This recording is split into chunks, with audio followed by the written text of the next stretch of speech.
সংবিধান, নির্বাচন, দুর্নীতি দমন কিংবা পুলিশের সংস্কারে সবার আগে রাজনৈতিক প্রভাব দূর করার উপর জোর দিতে চান কমিশন প্রধানরা। এ নিয়ে ৩ কমিশন প্রধানের সাথে কথা হয়েছে আমাদের সহকর্মী আলমগীর স্বপনের।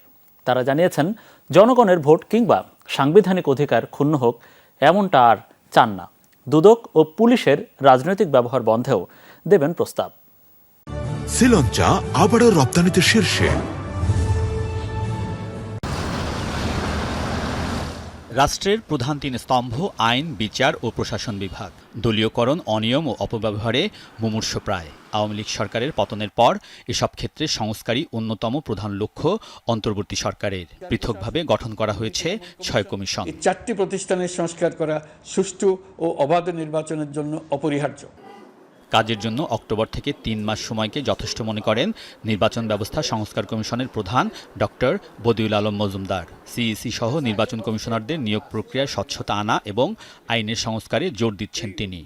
একটা জিনিস তো আমাদের প্রথমেই করতে হবে, আমাদের নির্বাচন কমিশনার নাই, সেই নির্বাচন কমিশনে নিয়োগ দিতে হবে। সেই নির্বাচন কমিশনে নিয়োগ দিতে হলে আমাদের নির্বাচন কমিশন যে একটা নিয়োগ আইন আছে, যেটা কোনোভাবে গ্রহণযোগ্য নয়, সেটা পরিবর্তন করতে হবে। ডক্টর বদিউল নির্বাচনী ব্যবস্থার সংস্কারে গুরুত্ব দিতে চান ভোটার তালিকা, প্রার্থী ও দলের আয় ব্যয়ে স্বচ্ছতার উপর। নির্বাচনের সময় প্রশাসন ও আইনশৃঙ্খলা বাহিনীর রাজনৈতিক ব্যবহারও বন্ধ চান। দুর্ভাগ্যবশত আমাদের এই প্রশাসন, আইনশৃঙ্খলা রক্ষাকারী বাহিনীতে ব্যাপক দলীয়করণ হয়েছে, তাই এটাই সবচেয়ে বড় বাধা হয়ে দাঁড়িয়েছিল।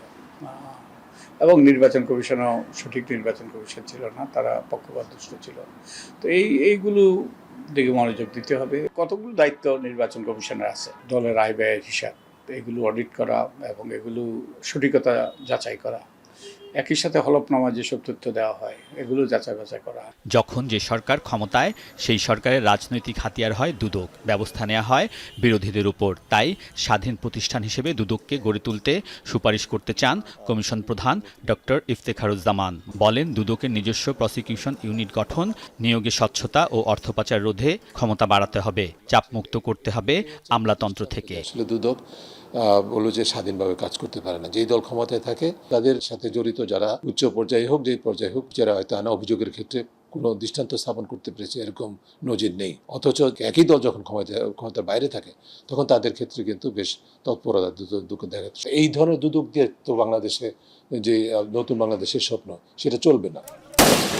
ক্ষমতাচ্যুত আওয়ামী লীগ সহ রাজনৈতিক সরকারের আমলে পুলিশকে ব্যবহার করা হয় নানাভাবে। এই ধারায় পরিবর্তন এনে পুলিশকে জনবান্ধব করাই লক্ষ্য কমিশন প্রধান সফররাজ হোসেনের। যারা ১-১.৫ মাস ২ মাসে যা হয়েছে, এই ধরনের ঘটনা যাতে ভবিষ্যতে আর কখনো না ঘটে, আমাদের লক্ষ্য থাকবে যে একটা ভালো পুলিশ ইউকে স্ট্যান্ডার্ড আছে, মনে করেন ইউনাইটেড কিংডম এরকম স্ট্যান্ডার্ড হোক, আর কি সভ্য দেশের মতো হোক।